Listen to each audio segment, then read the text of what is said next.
Hey folks, it's Dr. Brenda, money coach and the creator of the Gutsy Women Club, where women dare to dream and take bold actions to follow their heart's journey. So this is where I'm parked at the moment. I'm at South Padre Island. It's actually not quite as breezy as it was the first night here. It was rocking and rolling in that RV. I'm going to tell you about, oh, by the way, please subscribe. So I'm going to talk to you a bit about my long journey to get here. I spent 7 hours on the side of the freeway, okay?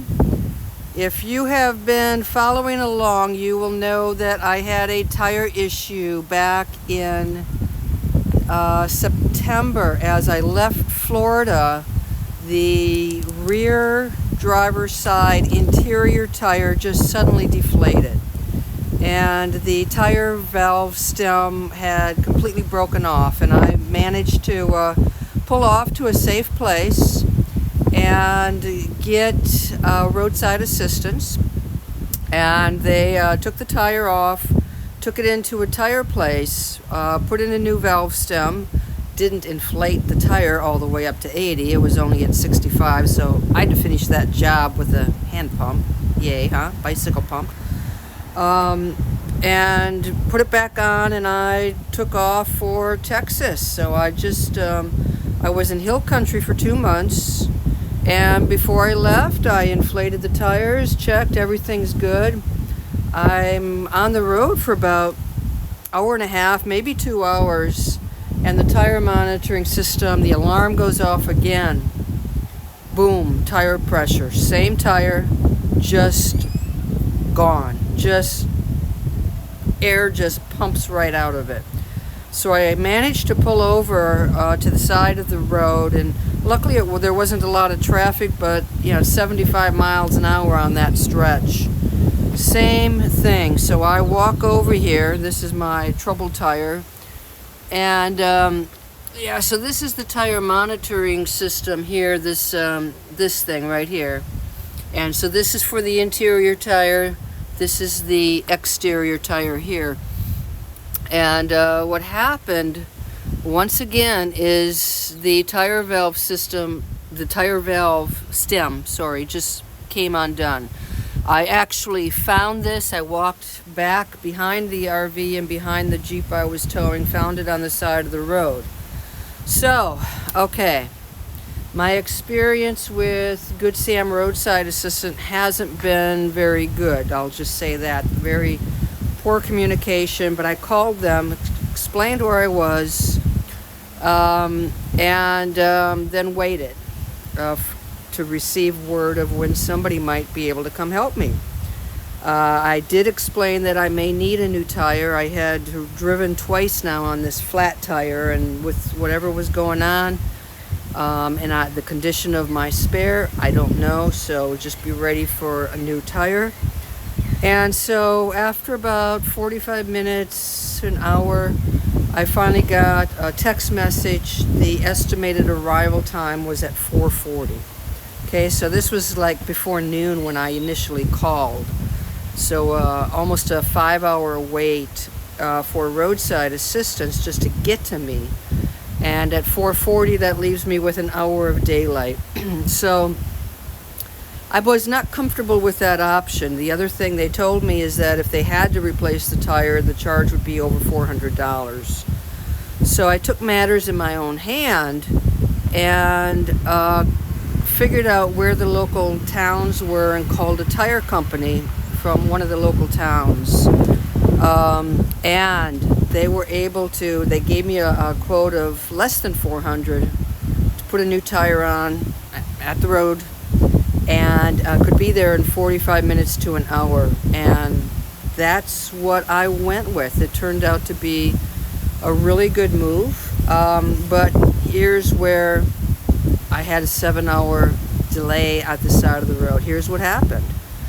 So he removed the tires.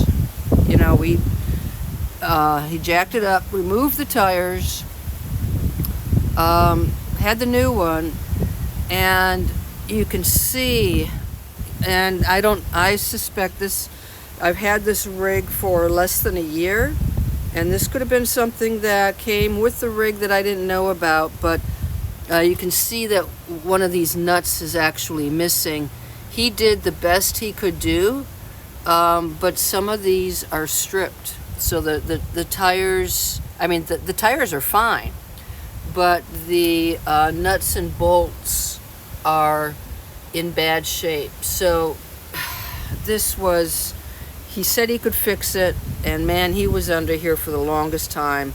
And it was an odd experience, let me tell you, because first of all, you got big trucks and cars going by you at 75 miles an hour.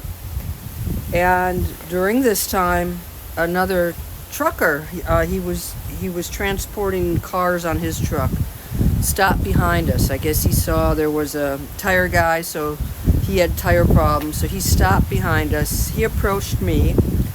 I explained, I'm not the tire dude. Got to talk to him. And he talked to the fellow who I did have a difficult time understanding everything.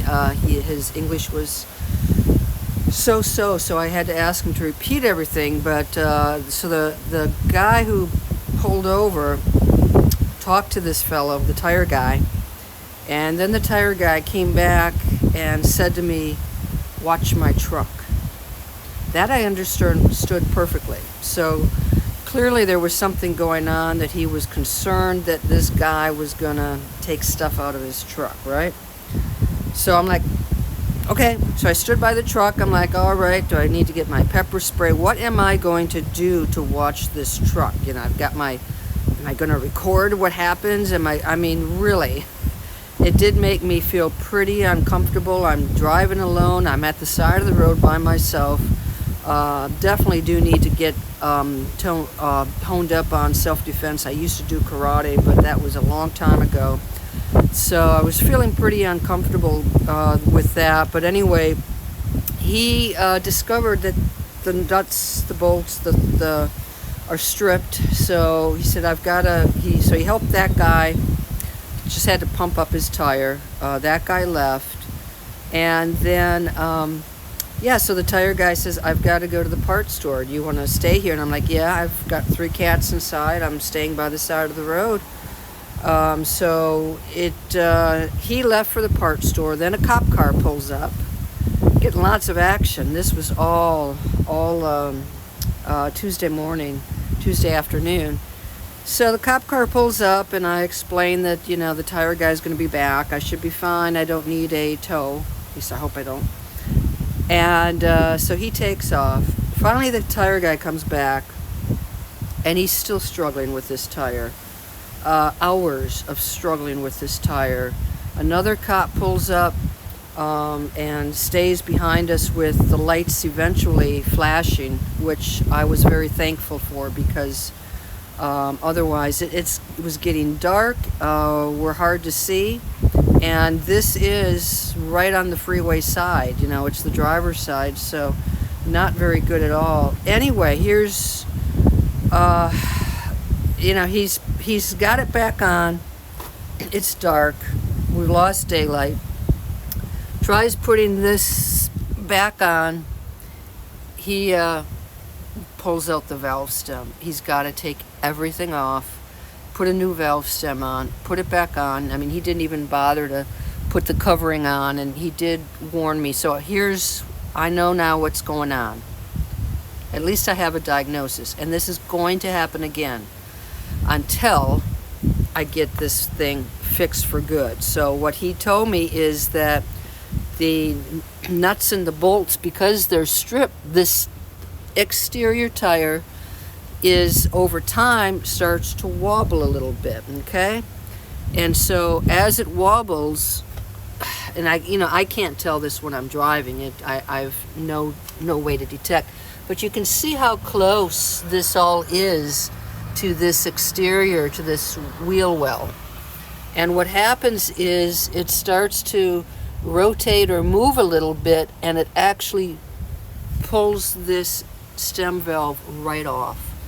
So what I need to do is find someone, and I'm hoping I don't have to take it in. I'm hoping I can I'm here for 2 months, So I'm hoping I can find somebody to have to, do what they need to do, put in a new, I don't know the technical word, the wheelbase or whatever, with new nuts and bolts that are gonna hold this all securely in place, because you've got two tires and they've got to move as one unit, and clearly they're not.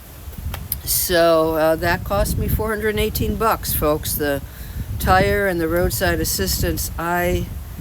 And it was I gotta tell you, it was a little scary there, because once he broke that other valve system off, we were out of daylight. And I went inside. I've got the flashlight, he's got another flashlight. There's traffic coming right by us, and again, thank goodness for the Texas cops, that they were behind us with their flashers on, so at least people could move aside. But so if you can imagine, he's down here working, I'm right alongside holding up the flashlight trying to get on the road. Finally at 6:30, so this happened at about 11:30, 6:30 p.m. He said, it'll get you to go where you're going, but once you get to where you're going, you're going to have to, take care of this. So I have not really driven this in the evening. And certainly, it's winter, the daylight doesn't last very long. I knew there was no way I could get to South Padre Island. I contacted the campground, let them know I'd be there in the morning, and found another campground outside of Corpus Christi. Found a pull-through site. I rolled in there about 9 o'clock. I was so tired. I was exhausted. And part of me is worrying about this number 4, this tire monitoring gauge here thing is not working. So if something were to happen, I don't know about it, because it's not working. So all of the other monitoring pieces, I can see every other tire go through, and I can see the PSI. This one is blank now. So that also has to be fixed. So I'm driving at night. RVing is sometimes not a lot of fun. So driving at night, not knowing what's going on with my tire, hoping for the best. And did I mention, so I had timed all this so I could be there be here at Tuesday, get myself all set up, because Wednesday was my birthday. So I'm like, oh, okay. So the story's not quite over, but so this is my view. I'm right by a restaurant, and haven't been able to set up the catio because it's so windy. So anyway, I get here Wednesday afternoon. Finally, I had another 3.5 hours to go yet. Get here Wednesday afternoon, and I'm pretty beat. I also hadn't eaten since Monday afternoon. Usually when I drive, I don't stop to eat, and I was on the road all day, so I didn't eat all day. Didn't eat in the morning, so I'm tired, I'm hungry. I back up into this, unhitch, back up into the site, no problem. Get my Jeep all set to take it out of the system, get it back into driving mode, and it doesn't start. So overnight I had left the braking system plugged in, and it drained the battery. I was so tired when I got to the campground at night that I forgot to unplug it. It had also, been sitting alongside the road for 7 hours all plugged in. So that's a lesson that I will definitely it's not a mistake I'm going to repeat, so I'm going to have to remember to unplug the braking system within the Jeep if I'm staying overnight or if it's sitting for a long time. Otherwise, my battery's going to be dead. So, but went to the office, explained what happened. 3 minutes later, they had somebody out here to jump it. I'm set to go. So, so that has been my experience. And I'm actually feeling okay about it now because You know, I wish that the people in Florida, the roadside assistance guy, I mean, they were just in such a hurry. So I don't know if they further damaged what was going on. They certainly didn't diagnose this. And so the fact that at least I have a diagnosis, and hopefully, I mean, I will get it fixed while I'm here one way or another, that makes me feel better, because once it's fixed and everything is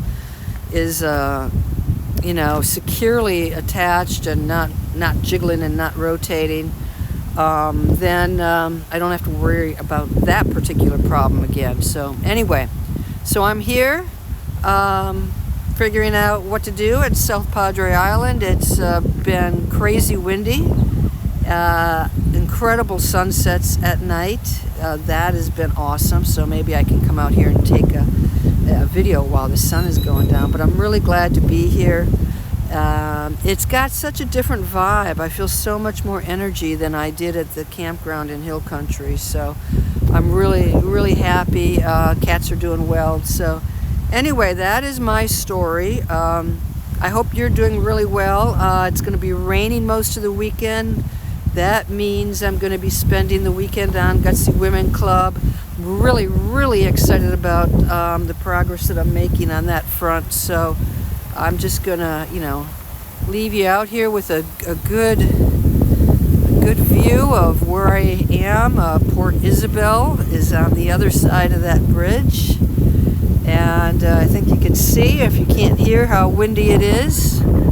But happy to be by the water. So anyway, hope you're doing well, and please subscribe below. Hopefully things will calm down, and I'll have some fun stuff coming up.